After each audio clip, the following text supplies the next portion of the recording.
ऊपर अमीर की 10 एसी, नीचे गरीब सहेली का बिना पंखे वाला ससुराल। ओ माय गॉड, यहाँ कितनी गर्मी है। मैं तो गर्मी में रह ही नहीं सकती। कोई एसी ऑन करो यार।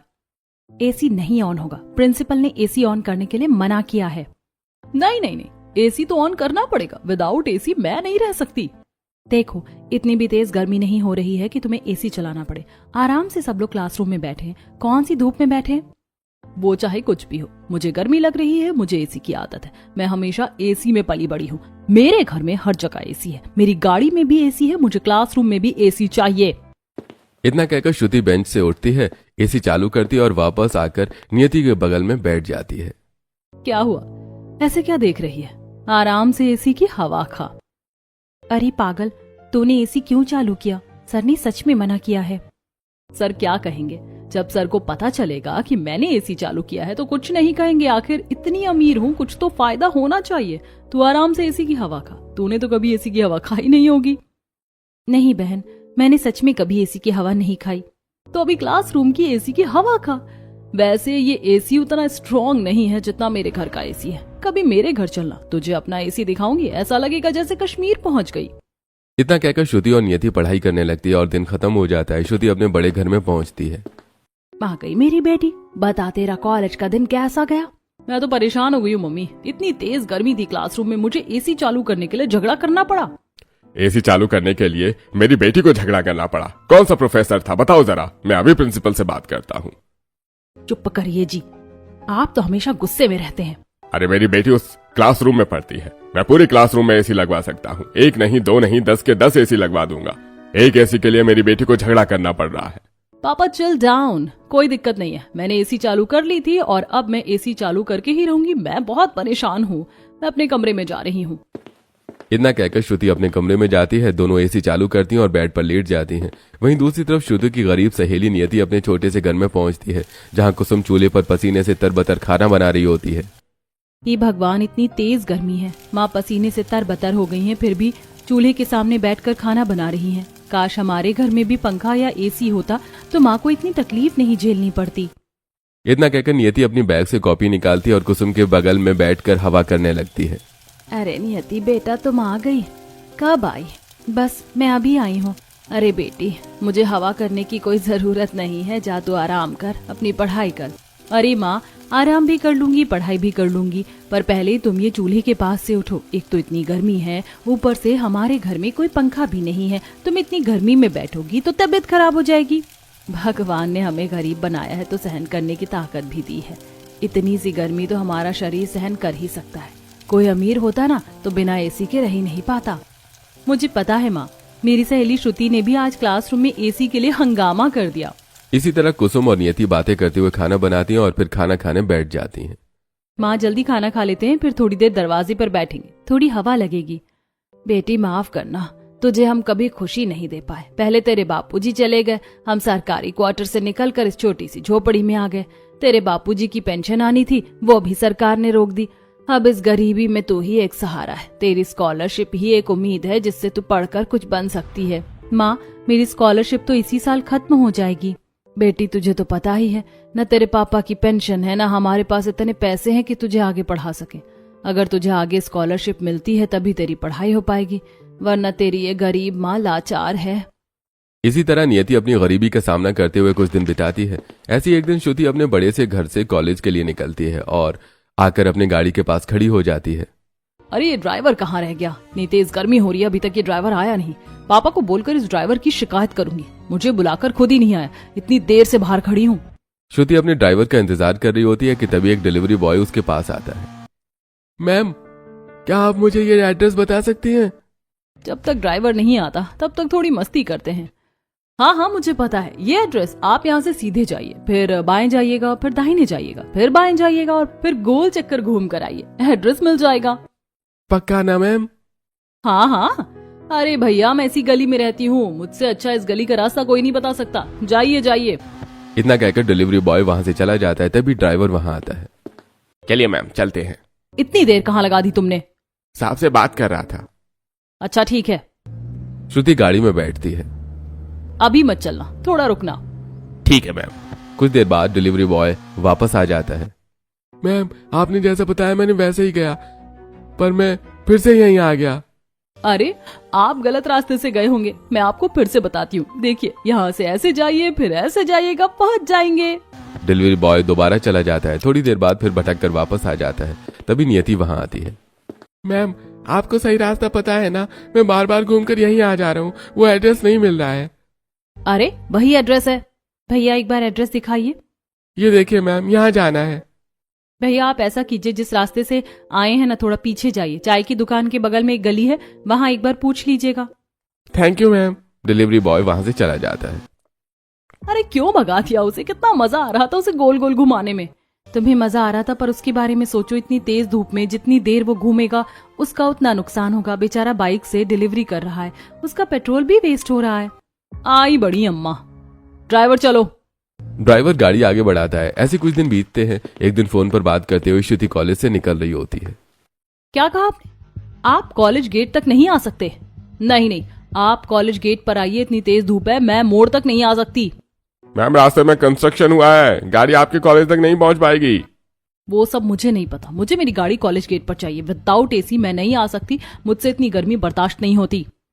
अरे श्रुति, जब ड्राइवर कह रहा है कि रास्ते में कंस्ट्रक्शन हुआ है तो वो कैसे आएगा? तुम खुद ही मोड़ तक क्यों नहीं चली जाती? तुम क्यों मेरे बीच में बोल रही हो? खुद तो जैसे तैसे रहती हो, मैं इस तरह से नहीं रहती। मुझे गर्मी में एसी चाहिए ही होता है। इतनी तेज गर्मी में मैं पैदल मोड़ तक कैसे जाऊंगी? मेरी गाड़ी में एसी लगा है, मैं सीधे गेट से गाड़ी में बैठकर घर जाती।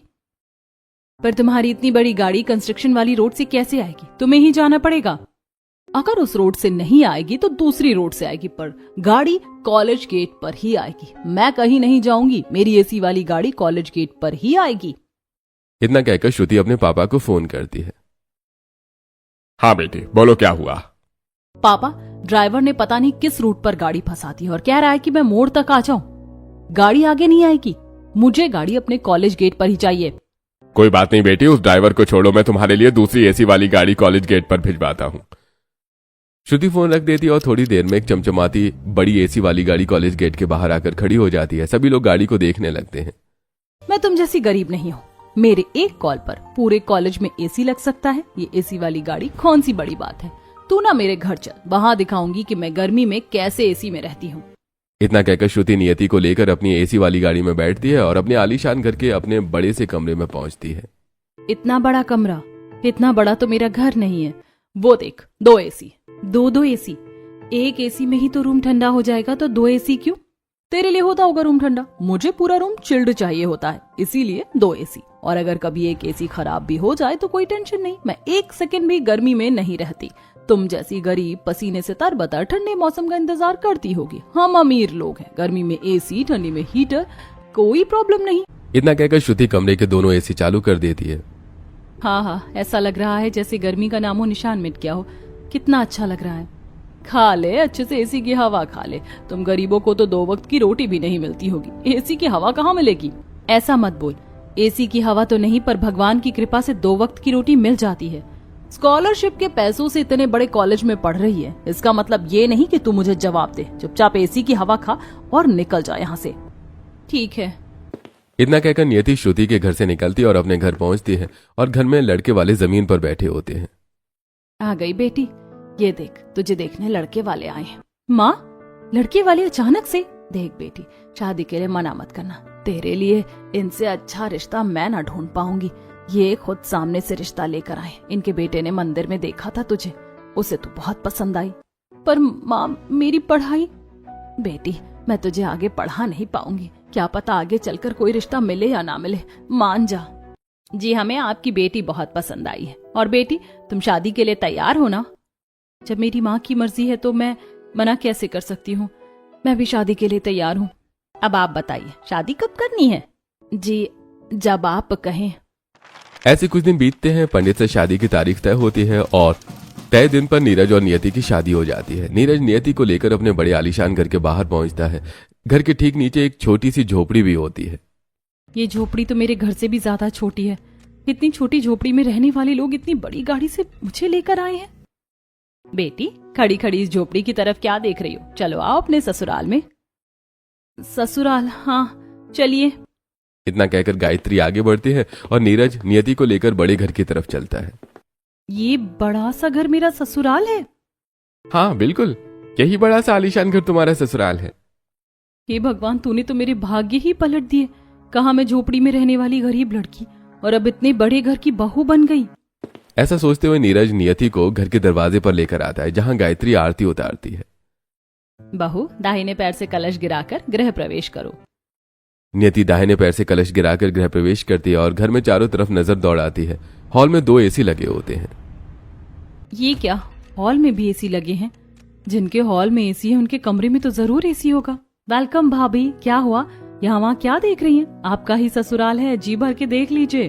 अरे प्रीति बेटी, शादी में अभी थक गई होगी, उन्हें उनके कमरे में ले जाओ। गर्मी का मौसम है, आराम करना जरूरी है। इतना कहकर गायत्री और रामलाल वहां से चले जाते हैं और प्रीति नियति को उसके कमरे में पहुंचा देती है। कमरे में एक सुंदर सा एसी लगा होता है और साथ में पंखा और कूलर होता है। हमारे कमरे में एसी लगा है और यहाँ पंखा कूलर भी रखा है। गर्मी का मौसम है, इसलिए मम्मी ने एसी कूलर पंखा सब लगवा दिया है। जो मन करे वो चलाकर आराम से रह सकते हैं। मुझे पता है तुम क्या सोच रही हो। क्या? तुम यही सोच रही हो ना कि तुम्हारे घर में एक पंखा भी नहीं था और अब एसी वाले ससुराल में आ गई हो। हाँ, मैं यही सोच रही हूँ। नियति, मैं तुम्हें दिल से पसंद करता हूँ। आज से ये सब तुम्हारा है और पता है तुम्हें एक सरप्राइज और मिलेगा। कैसा सरप्राइज? अरे बाबा, सरप्राइज है, अभी तुम आराम करो, कल तुम्हें सब पता चल जाएगा। इतना कहकर नीरज और नियति सो जाते हैं। रात बीतती है और अगले दिन नियति तैयार होकर हॉल में आती है। आ गई भाभी आप। कैसा लगा आपको आपका कमरा? मेरे मायके में तो एक पंखा तक नहीं था और यहाँ मेरे कमरे में इतना अच्छा एसी लगा हुआ है। वो सब छोड़िए भाभी, आपको ये तो पता है ना कि आज आपकी पहली रसोई है। क्या बनाएंगी? आप लोग बताइए, आपको क्या खाना है? मुझे खाना बनाना आता है, मैं बना दूंगी। बेटी, तुम अपनी पसंद से जो बनाना चाहो बनाओ। ठीक है पापा जी, मैं अभी बना कर लाती हूँ। इतना कहकर नियति किचन में आती है और जहाँ किचन में भी एसी लगा होता है। किचन में भी एसी लगा हुआ है और ये किचन कितना ठंडा है। एक मेरे घर का चूल्हा, इतनी गर्मी में चूल्हे के सामने बैठने से तो गर्मी डबल हो जाती थी। इतना कहकर नियति एसी को देखते हुए खुशी खुशी खाना बनाना शुरू करती है। थोड़ी देर में नियति तरह तरह के पकवान बनाकर डाइनिंग टेबल पर लेकर आती है।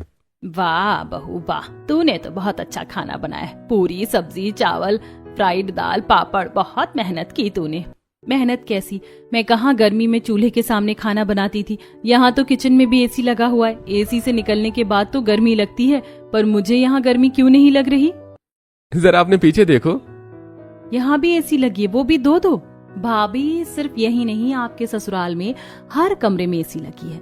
हॉल में, डाइनिंग एरिया में, पापा और भैया के वर्क रूम में और हमारे घर में एक लाइब्रेरी रूम और जिम भी है, वहाँ भी एसी लगी है। मेरे ससुराल में इतने सारे एसी हैं। भाभी, आपके ससुराल में पूरे 10 एसी लगे हुए हैं। क्या 10 एसी? मतलब मेरा 10 एसी वाला ससुराल है। अपने 10 एसी वाले ससुराल में नियति खुशी खुशी दिन बिताना शुरू करती है। ऐसे कुछ दिन बीतते हैं। एक दिन नियति अपने एसी वाली लाइब्रेरी में बैठकर पढ़ाई कर रही होती है। एक समय था जब मैं किताबों से पढ़ने से ज्यादा हवा करती थी। आज इतनी बड़ी लाइब्रेरी में एसी चलाकर पढ़ रही हूँ। काश ये सब मुझे पहले मिला होता। तभी नीरज वहां आता है। नियति, तुम क्या कर रही हो? अब छोड़ो पढ़ाई, चलो मेरे साथ। पर कहाँ? अरे चलो तो सही। नीरज नियति को लेकर अपनी चमचमाती गाड़ी में बैठता है, एसी चालू करता है और एक बड़ी साड़ी की दुकान पहुंचते हैं। पीछे दूसरी गाड़ी में गायत्री और प्रीति भी पहुंचती हैं। हम यहाँ क्यों आए हैं? शॉपिंग करने भाभी, और किस लिए? भैया, हमारी नई बहू के लिए हर स्टाइल की साड़ी दिखाइए। जी मैम, ये देखिए बनारसी साड़ी, ये कांजीवरम साड़ी, ये जॉर्जेट साड़ी और ये शिफॉन साड़ी। ये साड़ियाँ तो बहुत डिजाइनर हैं, बहुत महंगी होंगी। बहू, तेरा ससुराल 10 एसी वाला ससुराल है। जिस घर में 10 एसी लगी हो, वो घर क्या अपनी बहू को डिजाइनर साड़ी नहीं दिला सकता? भैया, आप ये सारी साड़ियाँ पैक कर दीजिए। अरे वाह, मेरे ससुराल वाले मुझे बहुत पसंद करते। इतनी महंगी साड़ियाँ 1 मिनट में पैक करवा दी। साड़ियों की शॉपिंग के बाद नीरज नियति को ज्वेलरी की दुकान पर लेकर जाता है। अब हम यहाँ क्यों आए हैं? हमारे घर में सबके पास उनके पसंद के गहने हैं। मैं चाहता हूँ मेरी पत्नी के पास भी हर तरह के गहने हो। तुम्हें जो पसंद आए सब ले लो। देखिए मैम, ये सारे लेटेस्ट डिजाइन हैं, आपको सब पसंद आएंगे। इसी तरह नीरज नियति को महंगे गहने दिलाता है और फिर मॉल से बैग, सैंडल, परफ्यूम और मेकअप का सामान भी दिलाता है। फिर दोनों घर लौट आते हैं। ऐसे ही एक दिन नियति महंगी साड़ी और गहने पहनकर आईने के सामने खड़ी होती है। मैं हूँ 10 एसी वाले ससुराल की बहू। अब मैं गरीब नहीं रही। धीरे धीरे नियति अपनी पुरानी जिंदगी भूलकर अपने 10 एसी वाले ससुराल में रहने लगती है। इसी तरह 1 साल बीत जाता है। एक दिन नियति अपने ससुराल वालों के साथ डाइनिंग टेबल पर खाना खा रही होती है। अरे गायत्री, हमारे नीचे वाले कॉटेज में एक गरीब फैमिली रहने आई है। अगर उन्हें कुछ जरूरत हो तो उनका ध्यान रखना। पिताजी, वो कॉटेज हमारा है ना? आपने उन्हें क्यों दिया? बेटी, वो कॉटेज खाली पड़ा था। पहले हमने नौकर के लिए बनवाया था, अब खाली था तो मैंने उन्हें दे दिया। सभी खाना खाते हैं और अपने कमरे में सोने चले जाते हैं। अगले दिन नियति किचन में घर की नौकरानी के पास आती है। कस्तूरबा ताई, खाना बन गया? अरे बहू, खाना कैसे बनाऊं, सब्जियां ही नहीं है। बहू नहीं, मालकिन कहा करो। और अगर सब्जियां नहीं है तो पहले बताना चाहिए था। इतनी गर्मी में मैं सब्जी लेने नहीं जाऊंगी। क्या करूं? अरे हाँ, नीचे जो लोग आए हैं उन्हीं से मंगवा लेती हूँ। इतना सोचकर नियति बालकनी में आती है और सिक्योरिटी गार्ड को फोन करती है। जी मैम साहब, बोलिए। हमारे नीचे वाले कॉटेज में कौन रहने आया है? मैम साहब, एक फैमिली रहने आई है, सास, ससुर, पति और एक बहू। बहू है तो सब्जियां खरीद ही सकती है। एक काम करो, उनके घर की जो बहू है ना, उनसे कहो ऊपर वाली मेम साहब ने सब्जियां मंगवाई हैं, उन्हें ऊपर भेजो। मैं बता दूंगी क्या क्या लाना है। जी मैम साहब, अभी भेजता हूँ। सिक्योरिटी गार्ड कॉटेज के पास पहुंचता है। अंदर श्रुति पुरानी साड़ी पहनकर बैठी होती है। है लड़की, ऊपर वाली मैम साहब ने बुलाया तुम्हें। जुबान संभाल कर बात करो। ए लड़की क्या होता है? नाम है मेरा। अरे हाँ हाँ ठीक है, उनके घर में तुम लोग रह रहे हो, वो बड़ी मैम साहब हैं, वो ऐसे ही बात करती हैं, जाओ मिल लो उनसे। श्रुति चुप रहती है। ऊपर वाली मेम साहब हैं, जा मिल ले बहू, बड़े लोग हैं, कहीं बुरा ना मान जाए। बड़े लोग हैं तो क्या हुआ? एक समय में मैं भी ऐसे ही बड़े घर में रहती थी। श्रुति कॉटेज से बाहर आती है। कहाँ है तुम्हारी मेम साहब? अरे वो देखो ऊपर। श्रुति ऊपर देखती है और नियति को देखकर हैरान हो जाती है। वहीं नियति भी श्रुति को देखकर हैरान हो जाती है। ये लड़की श्रुति की तरह क्यों दिख रही है? यह सोचकर नियति तुरंत नीचे आती है। नियति, तू इतने बड़े घर में क्या कर रही है? काम करने आई है क्या? मैं काम करने नहीं आई हूँ, ये मेरा ससुराल है, मैं इस घर की बहू हूँ। इतने बड़े ससुराल की तू बहू है? ये कैसे हुआ? वो छोड़, पहले तू बता, तू तो अमीर परिवार की बेटी थी, एसी वाले कमरे में रहती थी, यहाँ तो एक पंखा तक नहीं है। तू यहाँ क्या कर रही है? मैं यहाँ अपने ससुराल वालों के साथ रह रही हूँ। क्या बताऊँ मेरी किस्मत। श्रुति, तुम यहाँ सही से पढ़ाई नहीं कर रही हो, तुम्हें हम हॉस्टल भेज रहे हैं।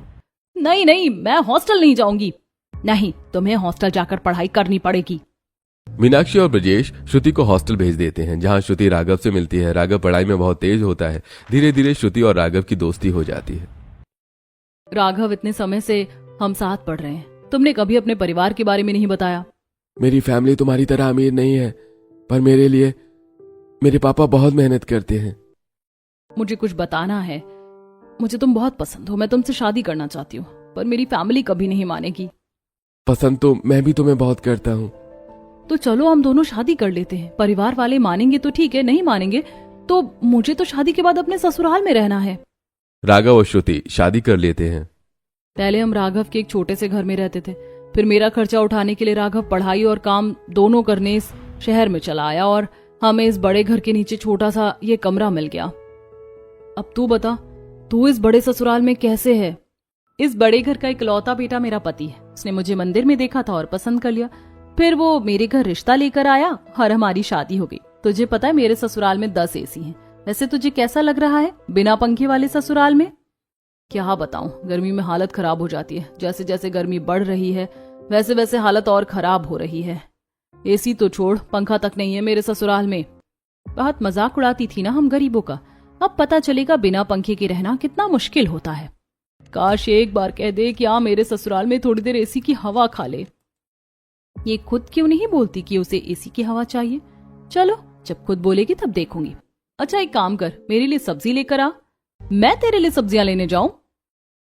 मेरे 10 एसी वाले ससुराल के नीचे फ्री में रह रही हो, सब्जी नहीं ला सकती? तू पागल हो गई है क्या? मैं तेरे लिए सब्जियां लेने जाऊंगी? हरगिज नहीं। तभी शारदा बाहर आती है। अरे मालकिन, आप गुस्सा क्यों होती हैं? लाइए, मैं आपकी सब्जियां ला देती हूँ। बताइए क्या लाना है? मम्मी जी, आपको इसके लिए सब्जी लाने की कोई जरूरत नहीं है। ये तो हमसे भी ज्यादा गरीबी में रहती थी। चुप हो जाओ। ये लो पैसे, बाजार जाकर हरी सब्जी और थोड़े आलू ले आना। पैसे लेकर शारदा बाजार की तरफ चली जाती है और नियति अपने 10 एसी वाले ससुराल में वापस चली जाती है। ऐसे कुछ दिन बीतते हैं। एक दिन श्रुति अपने ससुराल में गर्मी से परेशान पसीने से लथपथ बैठी होती है। कितनी गर्मी हो रही है, एक एसी क्यों नहीं खरीद लेते हम लोग? बिना एसी के मैं नहीं रह पाऊंगी। श्रुति, अगर मैं एसी खरीद सकता तो मैं ऐसे ससुराल में थोड़े ना रखता। एसी नहीं तो एक पंखा तो खरीद ही सकते हो। बिना पंखे वाले ससुराल में मैं कैसे रहूंगी, तुम ही बताओ। बहू हमें माफ कर दे, तुझे बिना पंखे वाले ससुराल में रहना पड़ रहा है, पर क्या करें, तेरे ससुर जी की तबीयत खराब है, इस गर्मी में हमारा गुजारा भी मुश्किल है। जब मुझे रख नहीं सकते थे तो शादी क्यों की? श्रुति, ऐसा क्यों कह रही हो? मैंने पहले ही बताया था कि मैं तुम्हारी तरह अमीर नहीं हूँ। ये क्यों नहीं बताया कि इतने गरीब हो कि एक पंखा तक नहीं होगा तुम्हारे घर में? देखो, इस तरह लड़ाई मत करो। मैं पढ़ाई भी कर रहा हूँ और काम भी करता हूँ। धीरे धीरे पैसे जोड़कर तुम्हारे लिए पंखा जरूर खरीदूंगा। जो करना है करो, मुझसे तो ये गर्मी बर्दाश्त नहीं होती। इसी तरह कुछ दिन बीतते हैं। श्रुति आए दिन पंखे के लिए राघव से झगड़ा करती है। ऐसे ही एक दिन शारदा घर के चूल्हे के सामने बैठकर फूंक मार रही होती है। ये क्या कर रही हैं आप? इस चूल्हे से कितना धुआं निकल रहा है, बंद कीजिए इसे। बहू खाना बना रही हूँ, थोड़ी रोटी बना लेंगे, आम के अचार के साथ खा लेंगे। इतना कहते ही शारदा जोर से खांसने लगती है। तभी श्रुति पानी लाकर देती है। इस चूल्हे में खाना बनाना कितना मुश्किल है। आप खांसने लगी, आपकी आंखें भी लाल हो गई। क्या करूं बहू, उम्र हो गई है, अब ये धुआं बर्दाश्त नहीं होता। चाहे जैसा भी है, ये मेरा ही ससुराल है, इन्हें ऐसे परेशान नहीं होने दे सकती। अब हटिए चूल्हे के पास से, मुझे बताइए कैसे जलाते हैं, मैं बनाऊंगी। नहीं बहू, तुझे आदत नहीं है, तुझे तकलीफ होगी। आदत नहीं है पर अब आदत डालनी पड़ेगी। मेरा ससुराल है, मुझे सीखना पड़ेगा। शारदा चूल्हे से हटती है और श्रुति बैठकर फूंक मारने लगती है। थोड़ी देर में चूल्हा जल उठता है। अरे वाह, मैंने चूल्हा जला लिया। मुझे तो पता ही नहीं था कि मैं ये भी कर सकती हूँ। बस अब तवा रखो, जैसे गैस पर रोटी बनती है वैसे ही इस पर बनाओ। रोटियां बेलनी है? मुझे गोल रोटी तो नहीं बनेगी, पर कोशिश करती हूँ। श्रुति गर्मी में चूल्हे के सामने बैठकर टेढ़ी मेढ़ी रोटियां बेलकर सेकने लगती है। अरे ये क्या हुआ, सारी रोटियां जला दोगी तो हम खाएंगे क्या?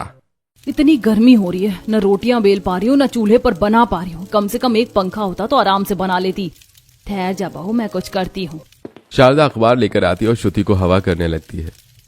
हाँ, थोड़ी राहत मिल रही है, पर आप हवा मत करिए, ये मुझे दीजिए, मैं खुद हवा कर लूंगी।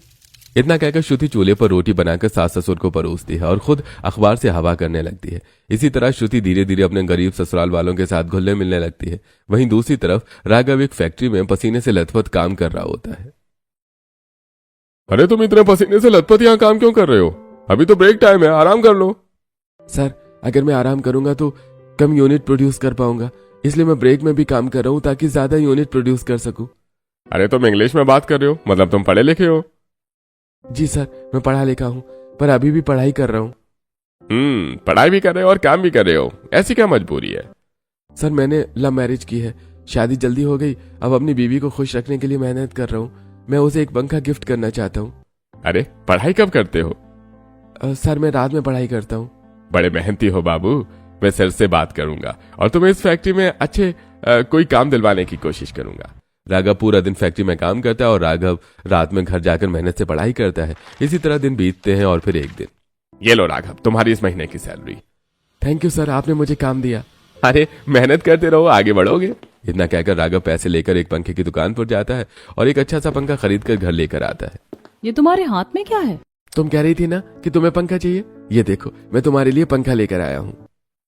पंखा? Thank you so much. पंखा तो ले आए हो, पर इसे लगाओगे कहाँ? इस छोटे से घर में तो कोई इलेक्ट्रिसिटी पॉइंट भी नहीं है। ये क्या? अरे हाँ, ये तो मैं भूल ही गई कि हमारे पास यहाँ कोई इलेक्ट्रिसिटी पॉइंट ही नहीं है। हमारे पास कोई इलेक्ट्रिक चीज भी थी नहीं, इसलिए मैंने कभी ध्यान ही नहीं दिया। अरे घबराते क्यों हो? ऊपर तुम्हारी सहेली का इतना बड़ा 10 एसी वाला ससुराल है, वहाँ तो बहुत सारे इलेक्ट्रिसिटी पॉइंट होंगे, वहीं से तार खींच कर पंखा लगा लेंगे। हाँ, ये सही है, मैं जाकर उस बड़े घर के मालिक से बात करता हूँ। इतना कहकर राघव रामलाल के पास पहुँचता है। अंकल, मैं एक पंखा लेकर आया हूँ, उसके लिए मुझे थोड़ी इलेक्ट्रिसिटी चाहिए। हाँ बेटा, बिल्कुल, ये रहा हमारा इलेक्ट्रिसिटी पॉइंट। यहाँ से तार खींचकर अपने घर में पंखा लगा लो, वैसे भी बहुत गर्मी है। राघव इलेक्ट्रिसिटी पॉइंट से तार खींचकर अपने घर में टेबल फैन लगा लेता है। श्रुति पंखे के सामने बैठकर हवा खा रही होती है। आहा, इतने दिन बाद ठंडक महसूस हुई है। ये पंखा भी आज मुझे एसी से ज्यादा ठंडक दे रहा है। खुश हो ना? हाँ, बहुत खुश हूँ। कब तक बिना पंखे वाले ससुराल में रहती, अब एक पंखा तो आया। तुम फिक्र मत करो, मैंने एग्जाम दिया है, रिजल्ट आते ही अगर नौकरी लग गई तो मैं तुम्हें तुम्हारी एसी वाली जिंदगी वापस दिलाऊंगा। राघव मुझे माफ कर दो, मैंने तुम्हें बहुत बुरा भला कहा। एसी ना होने पर ताने मारे, पर तुमने मेरे लिए इतनी मेहनत की, दिन रात काम किया, पढ़ाई की और मेरे लिए पंखा लेकर आए। अब तुम एसी लाओ या ना लाओ, मैं इस पंखे में ही खुश हूँ। इसी तरह दिन बीतता है। एक दिन नियति अपनी बालकनी से नीचे देखती है। ये क्या, आज ये बाहर नहीं बैठी है? और ये तार इसके घर में क्या कर रहा है? ये तार मेरे 10 एसी वाले ससुराल से इसके घर में क्यों गया है? इतना कहकर नियति अपनी सास के पास जाती है। माँ जी, हमारे घर के इलेक्ट्रिक तार नीचे वाले घर में क्यों गया है? अरे बहू, नीचे रहने वाली लड़की के पति ने उसके लिए पंखा खरीदा है, बहुत मेहनत की है उसने, तो हमने सोचा थोड़ी बिजली दे देते हैं। वैसे भी उसने कहा है कि खर्चा भी दे देगा, बड़ा नेक लड़का है। मुझे ताना मारती थी ना, अब इसे पंखे में भी नहीं रहने दूंगी। इतना कहकर नियति अपने ससुराल से तार निकाल देती है। उसी समय श्रुति का पंखा बंद हो जाता है। अरे, ये पंखा अचानक कैसे बंद हो गया? बहू जरा बाहर देख, कहीं तार निकल तो नहीं गया या बिजली चली गई। श्रुति बाहर आकर देखती है, नियति बाहर ही खड़ी होती है। अरे नियति, लाइन चली गई क्या? मेरे घर का पंखा बंद हो गया। लाइन नहीं गई, मैंने तार निकाल दिया। तू ऐसा क्यों कर रही है? मुझे बिना पंखे के ही रहने देगी क्या? लगता है तुझे अपने पुराने एसी वाले घर का घमंड भूल गया है। तू भी पहले ऐसे ही रहती थी। भूल मत, तू भी पहले मेरी तरह ही थी। कुछ भी हो, मैं तुझे अपने एसी वाले ससुराल की बिजली नहीं दूंगी। इतना कहकर नियति अपने ससुराल के अंदर चली जाती है। धीरे धीरे गर्मी से श्रुति और उसके ससुराल वालों की हालत खराब होने लगती है। इसी तरह कुछ दिन बीतते हैं। एक दिन अचानक नियति के 10 एसी वाले ससुराल में इनकम टैक्स की रेड पड़ती है। आप लोग कौन है? मैं इनकम टैक्स ऑफिसर हूँ और ये मेरी टीम है। हमें आपके घर पर रेड मारने के ऑर्डर मिले हैं। तभी नियति गुस्से में अपने कमरे से नीचे उतरती है। ये एसी कैसे बंद हो गया? मैं कितने अच्छे से सो रही थी। जल्दी एसी चालू करवाइए। ये क्या, सारे एसी बंद हो गए? हमने आपके घर की सारी लाइन काट दी है। अब आपके घर में ना फोन आएगा ना जाएगा और ना ही कोई इलेक्ट्रिसिटी सप्लाई रहेगी। ऐसा कैसे हो सकता है? इतनी गर्मी में मैं नहीं रह सकती। जल्दी एसी चालू करवाइए। बहू तुम अंदर जाओ, मैं बात कर रहा हूँ। सर आपको रेड मारनी है तो मारिए, हमें कोई दिक्कत नहीं है, पर एसी तो बंद मत कीजिए। ये प्रोसेस है सर, हम कुछ नहीं कर सकते, प्लीज कोऑपरेट कीजिए। अच्छा ठीक है, आप अपनी चेकिंग शुरू कीजिए। कितना समय लगेगा? आपको बताइए, आपकी प्रॉपर्टी कितनी बड़ी है? हमने सुना है आपने 10 एसी लगवाए हैं, कम से कम 1 हफ्ता लगेगा। अच्छा ठीक है, आप चेकिंग शुरू करिए। रघुवीर अपनी टीम के साथ घर की तलाशी शुरू करता है। वहीं नियति अपने कमरे में गर्मी से परेशान बैठी होती है। नीरज, तुम कुछ करते क्यों नहीं? मुझे ये गर्मी बर्दाश्त नहीं हो रही। नियति परेशान मत हो, बस कुछ दिनों की बात है। कुछ दिनों मतलब क्या? उन्होंने कहा है 1 हफ्ता लगेगा। 1 हफ्ता? तुम पागल हो गए हो क्या? मुझे अभी एसी चाहिए। मेरे कमरे का एसी चालू करवाओ। तुम्हारी माँ बाप को रहना है तो रहें गर्मी में। नियति तुम पागल हो गई हो क्या? इनकम टैक्स वालों ने हमें घर में बंद कर दिया है, फोन अकाउंट सब बंद है, और तुम कह रही हो कि मेरे माँ बाप को गर्मी में रहने दो। हाँ, क्या गलत कह रही हूँ? इतनी गर्मी में मैं बिना एसी के कैसे रहूं? तो तुम ऐसा करो, अपने मायके चली जाओ। वहां तो एक पंखा तक नहीं था। मैंने तुम्हें इतने बड़े ससुराल में रखा और आज तक जब तुम मुसीबत में हो तो तुम बदल गई हो। तुम अभी इस घर से निकल जाओ। नीरज नियति को मायके भेज देता है। वहीं दूसरी तरफ राघव की नौकरी लग जाती है और सरकार की तरफ से राघव को एक सुंदर एसी वाला घर मिल जाता है।